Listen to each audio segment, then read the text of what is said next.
Good morning, guys. I have just reached my destination. Thank God.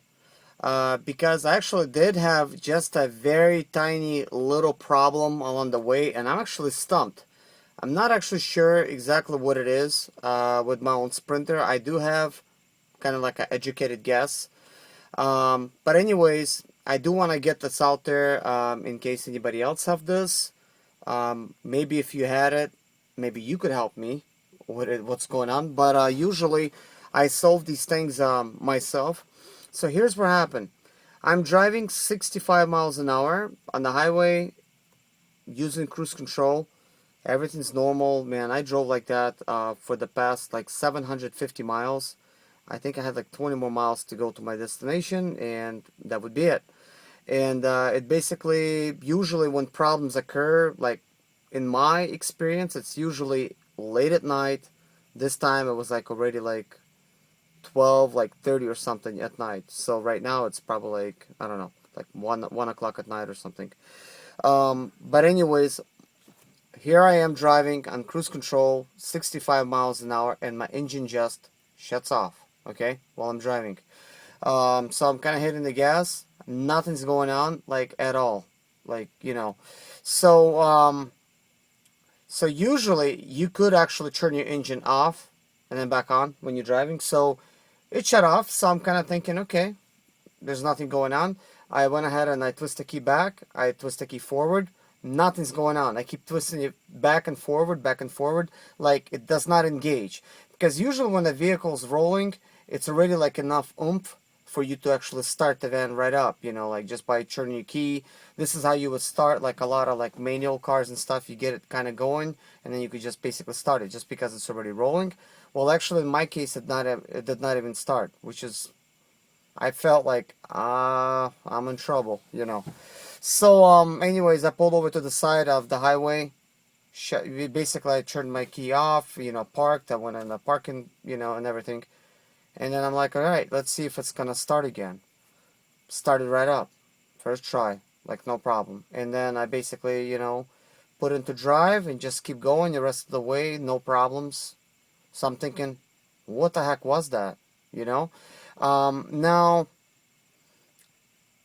immediately I kind of thought, you know, I haven't changed the fuel filter already for a while. It's definitely been at least 40,000 miles. You know, I haven't really, you know, calculated. So, you know, I usually just kind of let those things, you know, run their course. Now, it could happen where a fuel filter, it's just basically going to get like so much, you know, I don't know, like it's just going to get dirty and stuff, and then fuel cannot get through to the fuel injectors, and obviously there's not going to be enough fuel to actually run your vehicle, so it's going to cut it off.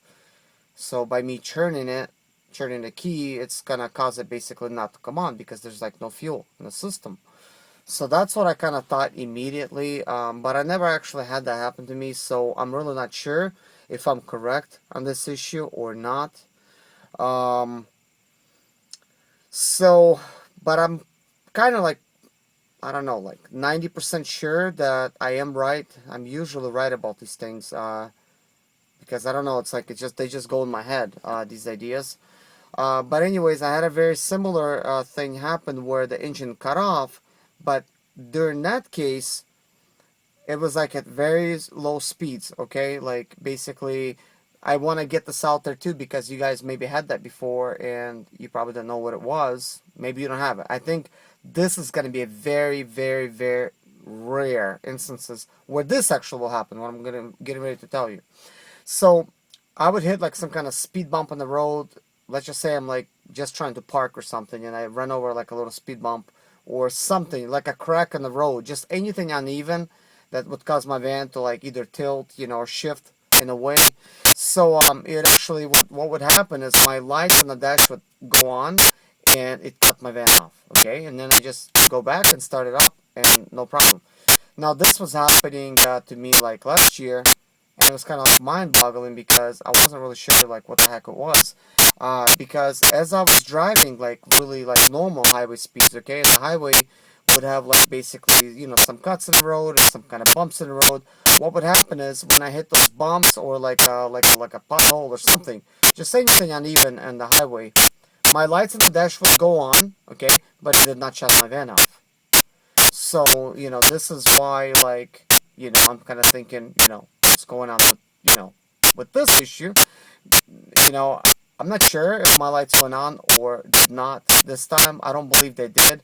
Basically, I just lost power, to the gas pedal. I had a very similar instance happen in the past where it was like I'm pressing the gas, it's weaker, but it is going, sort of like that. Um, so I immediately thought, that's probably like the fuel filter, and I would replace it, and it got rid of the problem. But this time, it just killed it. Like, it just killed my engine, like, dead. And I just basically came rolling to a stop. I could not even start it up or nothing while I'm driving. So, with the other fuel filter problems, I could just cut my vehicle on while I'm driving. It would engage again. It would give me like a little bit more boost, and I could just keep going again. And then you could tell, boom, like it just kind of like shuts it off, like there's like no power. And then you could turn your key back again, turn it back on. Again, you get power. Again, you could go. And you could kind of make it like this to some kind of exit or something. But in this situation, it just cut off, and I'm like in the middle of nowhere. It was even like a guardrail, like right next to me, which thank God I at least rolled right past it. And being like dark and stuff, you just don't know, like how long you're gonna be there. Like, are you gonna be broken? Do you need a tow truck? Now, I do recommend to some of you guys that's expediting out there, do buy a AAA type of thing. I basically buy it, like I don't buy it every year, but I definitely have it now, and actually am coming up for a renewal sometime in August. So I hope I'm not, past that, because I would need pretty much a tow, if that happens. And I already used them one time this year already for the starting issue, but I could basically use them like 5 times a year. So definitely it's worth me having it. So yeah, I would be renewed again for sure. But anyways, AAA would work under a certain weight limit of the van. They're probably not gonna like take some of the other ones, like if the gross vehicle weight exceeds what they basically allow. I'm not sure exactly what the gross vehicle is, that they go with, but I know for sure that 2000, let's just say 2 through 2006, because this is the only model I checked, it barely makes it, so we're 60 pounds under that gross vehicle weight limit, so they'll still tow us. Because when I first actually purchased AAA, I tried to use them like when my transmission went out, like I don't know, like back in 2011 or something. I called them, and they were being ridiculous enough, and like they would not want to tow my van at all. They said you need a Class B tow truck, and they're not going to provide it for me because that's not covered, and I would have to pay for it. So in that case, it was a very difficult case. I actually had to call my attorney, and I got her on the phone, and basically we called AAA together. And they found the problem really quick. They're like, they were like apologizing and stuff, and they said, yeah, like they could actually tow the vehicle. This is why I kind of think it's really amazing deal, because these are pretty big vans, and I think I paid like, I don't know, like between 70 to 80 bucks a year for a membership. So it's pretty good. I'm not trying to sell you guys on that, but when you're on the road and you break down, let me just tell you, I broke down one time 77 miles away from my house. Fuel injector failure. I happened to basically make it to the truck stop, but to be towed home cost me $475. Now, I would have much rather paid, man, even like $150 per year, just so I could have that service where they could just tow you anytime. But that's expensive, and at that point, I have no AAA, and you can't just buy it and start using it. I called them up, and they're like, yeah, it needs to be like a week before you could start using it. Like you need to be like a member for a week. So anyways, this video is kind of long. If you guys think you know what the problem is, or you agree with me, please leave it in the comments below. You know, it's definitely going to be beneficial to all of you guys in the long run. And I do like to solve pretty much every single issue that I get, you know, from personal experience, because I've been driving for a while and I've pretty much seen it all. You know, when it comes down to it, this is why I have this channel. Is to help you guys understand your van a little better, because I already went through all this. You know, I struggle trying to figure out some of these problems, because some of them are very mind-boggling problems. If you never dealt with them before, you're just not gonna know how to do it. You know, you would need somebody to help you. And what I found out in the past, even like people that know about this kind of stuff, you give them a call, like they basically just don't want to help you, because they want to make money, basically, like by servicing your own vehicle. So they don't want to tell you, you know, what the problem is. It's a good thing. I'm not a mechanic. I'm not looking to get anybody's money. So this is just to help you guys, you know. So if it helps you guys, great.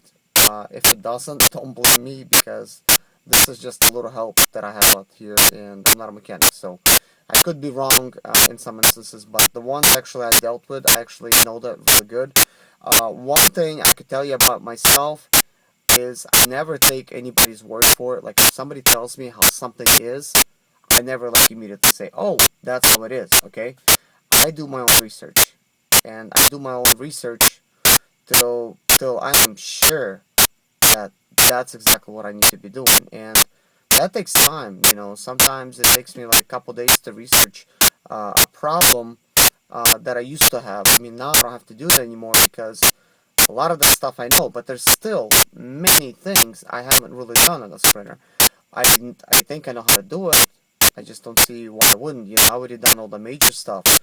But there's some simple stuff I haven't done. I mean, I know how to do it. Like I haven't done the front bearings. Now that job is not going to be hard to do, the front bearings. Now the rear is a little bit more complicated. You actually need some special tools from Mercedes. Maybe there's other, you know, places out there that sell those. But anyways, you know, this is getting kind of long. You know, have a good one, guys. You know, please subscribe and like my videos.